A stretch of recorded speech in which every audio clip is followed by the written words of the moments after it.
Hey people in YouTube land, Zach Hall here. Want to do a Bible review for you guys. Today we're going to be looking at the Holman large print personal size reference edition in brown goatskin. Now this is an older edition of the Holman text. I'll show you what I mean by that. But this, real quick, actually, this is their older font style. So this is actually an amazing font. I'll do a comparison to their current font style. But this Bible was a hot seller. This thing is amazing. It's actually hard to find on the market. You can find a couple copies on like eBay or some kind of other Christian bookstores that aren't well known. That's where I found this one. It was on like a holiness website or something like that. So this thing is awesome. I love this Holman text. I was looking for a Bible with that text to see if there was any left in this size, and found this one.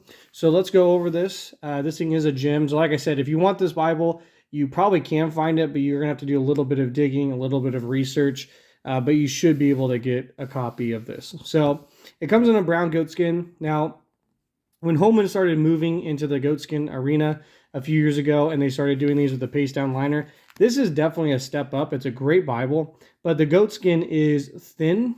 It's thinner. It feels great. It's very soft. It almost reminds me actually of an iron calfskin when you feel it. So it's not super grainy or textured like goatskins from like Cambridge or RLN or Skylar or anything like that. So you can see here, it's got a fine grain in it. There's not a river grain. There's no, anything huge like that. The other thing about this goatskin, typically on goatskin hides, they don't patina or they don't scratch very easily. So if you've seen any reviews I do, you literally can scratch a goatskin cover like this and it's fine. You can see right here, I put a scratch on that. I was actually with my fingernail. So even if I do that, you can see I added that. Go here. And I added that in there too. So this is actually kind of cool. So if you like your Bible to patina, so like that, you see that kind of got in the grain of the leather as well. This gives the character to the Bible that it's like rugged. It looks used more, like it's been beaten around, just a Bible that is loved essentially. So it gives it that nice aged look the more you use it. It's a little dry, and that might be due to the fact of this probably just sat in the box forever. So that's the other thing. If you want to find this edition of the older text, it comes in the older Holman box, which was an orange box with white and some other colors. I wish I had the box with me. I had left it in my car though. But essentially, Holman now has like a red sleeve or a red box. The older editions had a orange and white box, and that's the one you would want to look for in order to find this text Bible. But this thing has been sitting on the shelf probably for a little while, and so the edges here, you can kind of see they're a little cracked, and I think that's just due from the dryness of maybe probably not being used or just sitting on the shelf for a while. But you can see this beautiful spine. KJV, Holy Bible, and then Holman. And they did, these hubs are kind of tooled in there. And then on the back, you see here it says goatskin leather. Comes with 2 ribbon markers, brown and red, gold gilding, head and tail bands, all the bells and the whistles. Now, what's cool too is that it comes with a vinyl paste-off liner. So instead of the kind of construction paper liner that some of the Holman Bibles have, like this guy, you get a little bit more of a quality liner. This has the older presentation pages. And these actually are on cardstock, so it's kind of nice. They're typically printed on a glossier paper. Here's the contents page. This was all the ISBN numbers for it. So if you wanted to try to look for one, you can pause this and look it up by ISBN. That might give you a better search result. It is printed in China, so that's the only thing I really have against this Bible. Now, one of the cool features about this old Holman Bible, or older, was these tags here. So the Messianic prophecies in the Old Testament, when you were reading it, it was a hollow star, so it was not filled in. And then when you came to the New Testament, it was a filled in star. And then typically it has the reference for the Old Testament passage, so you can go look at it. So it's kind of cool that as you're reading the Old Testament, you can see all the prophecies of Jesus or the last days or anything like that. And then you go to the New Testament and you can see them where they were fulfilled. And then this has alternate translations. So that's marked out by a T in the text. And then you come down here and you can read the alternate text. And then paragraphs in the Holman are set off by a bolder verse number. And we'll look at that here as we get into Genesis. We got an Old Testament title page, and get into Genesis. This is a beautiful 11-point font in a Bible that is really not that big. This is a very easy to carry Bible. It's probably about 8.5 by 5.5, or maybe 8.5 by 6, somewhere in that range, a size, and it's about probably 1.25 inches thick. So it's not a super thick Bible, and yet you get this beautiful digital font. Now there is a little bit of ghosting, but honestly, again, the camera always picks that up a little bit more than what you see in person. But this text is amazing. So I used to have a lot of these Holman Bibles, and at first I didn't like them, and I didn't realize how much I would miss it until they got their new font. And so real quick, we'll kind of show you the features of this, but I want to show you the new Holman font. The new Holman font is great. It's bolder, it's darker. But then when I came back to this font, I was like, this is a little bit more well-defined, a little bit easier on the eye, I think, to read for longer periods of time. So you can see the printing is nice and dark. I mean, there's not a lot of page or a variation in the print. You can see it's an end-of-verse reference Bible. So it doesn't have center column or notes on the outside. It's all in the center. Now you see these darker numbers I talked about. These are to know when your new paragraph starts. So you see verse 3 starts a new paragraph. Verse 6 starts a new paragraph. Verse 11. And so that's kind of how you tell when you're reading. And I think Holman even does that through the epistles, which is rare. Typically, people don't do that in the epistles. So I definitely like that feature. Now, because this is kind of a vinyl paste-off liner and the size of the Bible, it has a little bit of problem trying to lay flat. But here's Genesis 29, and it's staying open, so it's getting there. It just needs to be read and loved a little bit more, and it'll be just fine. So there's a brown ribbon marker there. And you get a red one in the New Testament. This is a self-pronunciation edition, so it does have pronunciation marks throughout the text. Pages do not begin on a new, or excuse me, books do not begin on a new page. They just continue from the page before. And the red letter in this, actually, I was very surprised. Typically, Holman has more of an orangish type of red. This is good. It's actually a very clean, well done red. It contrasts well with the black text they have. So very beautiful font. And of course, because of the size, this is a great take to church Bible, sit in your lap and read Bible, hold in your hand in your chair type of thing. Just be, I would say, I take this to work. It's easy to take to work. Doesn't take up a lot of space. But yet you get this amazing reading experience where the text is, again, like I said, about 11-point font. And it is just, it's a great reading experience. I really enjoyed coming back to this Bible. So real quick, I want to show you a comparison between the old font and the new font. And before we do that, I'll show you, I took some notes here. There's not a lot of margin room. So of course, I'm not going to tout the margin space. There's a little bit more at the bottom. But the paper's fine. I took notes. It didn't bleed through. So, of course, it's going to ghost on Bible paper. Now, as we get through this, at the back, it pretty much has it has some prophecies, miracles, a short history of how we got the Bible, how to read through the Bible. So it's got some interesting little study helps here. Here's favorite readings from the Bible. So this is kind of a quick look over Scripture. Essentially is what that is. Here's a harmony of the life of Christ, appearances after the resurrection, miracles. So you kind of get all that information from the Gospels. A lot of that is in here. And then you get a pretty basic concordance. There's nothing really special about this concordance. I mean, it's definitely going to be a hit or miss type of concordance, but it's there.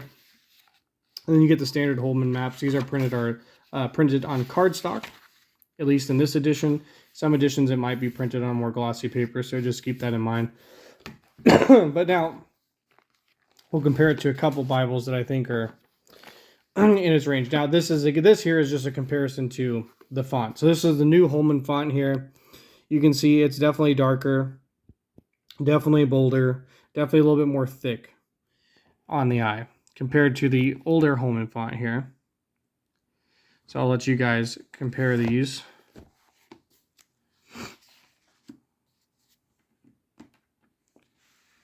Now again, the paper in my single column here is a lot thicker than the other Bible here, the personal size large print. So keep that in mind. But the font is amazing. The font in the older Holman's definitely bigger. I definitely think it looks cleaner as far as it's a little bit skinnier, but it's bold, so it's really easy to read. But the new Holman font's good as well. Now, I do love the Holman font in the single column. I think this is a hit out of the park. I really struggle with it in the double column, especially in their personal size large print now, because it's just like, I don't know, it feels like it's so big that it almost swallows me when I'm reading it, type of an experience. Whereas this just feels exactly right on the eyes and reading it for long periods of time. But this single column edition from Holman is great as well. It's a very, not an expensive edition. This is like $39. So this is a great single column edition as well. So that's a comparison between the old and the new font. And again, here in Matthew, you see it has this self-pronunciation in it. I think in the new font, just to double check, I don't think it has any self-pronouncing words at all.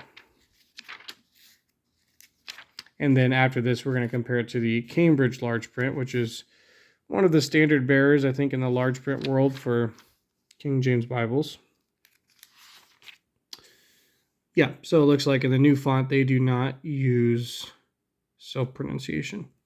So, you know, that might be something you like about the new font. I know a lot of people don't like self-pronunciation. I know some people love it. For me, I don't care either way. I can take it or leave it. So, very well done. Here's a comparison to the Cambridge large print. This is probably my favorite large print Bible. Just having used it and used a bunch through the years. So you can see with the Cambridge, you get a very white paper, very dark font. So you can see between the two that the Cambridge really jumps off the page at you. But now, just like the Holman, it is a little bit thicker. The words tend to be a little bit closer together compared to the Holman. So I think there's a little bit more breathing space in this Holman edition. And of course, the Holman edition is a digital font. So it had the benefits of doing that instead of being press type, you know, from Cambridge. Cambridge does have self-pronouncing as well, though, in it. The paper, though, in the Cambridge is by and far way better than the Holman. It's better than most Bibles, actually. I prefer this paper in the large print over their Concord paper they're using right now, over their Cameo paper. This paper from LEGO in Italy is absolutely amazing. I never have problems with it page curling, no matter what environment I'm in. It's just thick enough, but it's easy to flip through. I don't know, man. They hit a home run with the paper in this. So the Cambridge does not have references. So if you like references, you may lean towards the Holman. It doesn't have any notes about fulfilled prophecy. It doesn't have a concordance in the back at all. No maps, nothing. This is just a straight large print text Bible. Ends in Revelation, has a blank page, and that's it. That's all she wrote. The Cambridge is not red letter. The Holman is. So that might be something else you want to consider. And then the binding. So again, you're going to be on a hit and miss on what you can find this in. I think you could probably find a couple more of these goatskin editions if you're interested. At least I saw a couple more for sale. The Cambridge, as far as a premium edition, buying it straight up, only comes in this French Morocco. Now I'll show you this French Morocco is one of those where you could just scratch this thing all day and nothing's happening. You could not do that to this Holman. That Holman would definitely start to show the little ripples and the scars from your fingernails and everything like that, or whatever gets snagged on. So I love the French Morocco from Cambridge, though. It does soften up a lot. I mean, it's flexible enough. It's rugged. You don't feel like you're going to mess up the Bible. Breaks in really nice. So the French Morocco is probably one of my favorite leathers ever, which is kind of funny because I know a lot of people just freak out about goatskin and supple calfskin. There's just something about this French Morocco from Cambridge that's special. I don't know. It speaks to me on many levels. I love the French Morocco. Now, the difference here, you can see this has some support tape in it. Now, this is important. The only knock I have against the Cambridge, you can see that tape kind of goes up in there a little bit. and they glue that. So you're going to remove that stress from this center out a little bit. The Cambridge is already, I've had this for 2 years. You can see down here, it is starting to rip along that liner. Now, nothing too significant right now, but again, who knows? I mean, if I use this for a few more months, it may be the cover takes completely off from the thing. You see up there, it's ripping there too. Now, it looks like it has some type of tape behind there, so I'm hoping that it will hold together a little bit better. But I would totally rebind this Bible in a heartbeat because the text block's going nowhere, and the text block's amazing. So those are some of the pros and cons of those two. I think the Holman's maybe bound a little bit better than the Cambridge, but again, I haven't used this but for about a month, so can't really speak too much of it. The Cambridge I've had for a few years, but I've used it on and off. I've come back to using it more lately. So, but that is what kind of worries me, is that I haven't used it a ton, and it's already starting to rip along there. So I'm also getting this in hardback soon, and I'll be doing a review on that for you guys. And then another large print review to keep an eye out on is the Thomas Nelson large print Pew Bible that I'll be reviewing in hardback. What I'm going to do with those two reviews is really, I think those are great Bibles. First of all, anyone who's struggling economically, you could get either one of those in hardback. They're going to last you for years, and the text is absolutely amazing in both of them. But then also, it would be something where if you're interested in getting something rebound, like you want a large print, don't want to spend a ton of money on getting one to have it rebound, you could get a hardback Cambridge or a hardback Thomas Nelson Pew Bible in large print, and that would be an amazing project for somebody to do because those are so cheap in the hardback. It's not going to add a ton of cost to your rebind. So, guys, that's my review of the Holman large print personal size reference Bible in brown goatskin. A great classic from the past. Unfortunately, Holman has phased this font out, but the good news is there are some editions left out there on the online, in the interwebs, as they say. And so if you do want to find one, you absolutely can probably track it down. But if you have any questions or comments for me or any comments, please leave them in the comment section. And of course, I'll be happy to help you out in any way I can. Thank you all. God bless.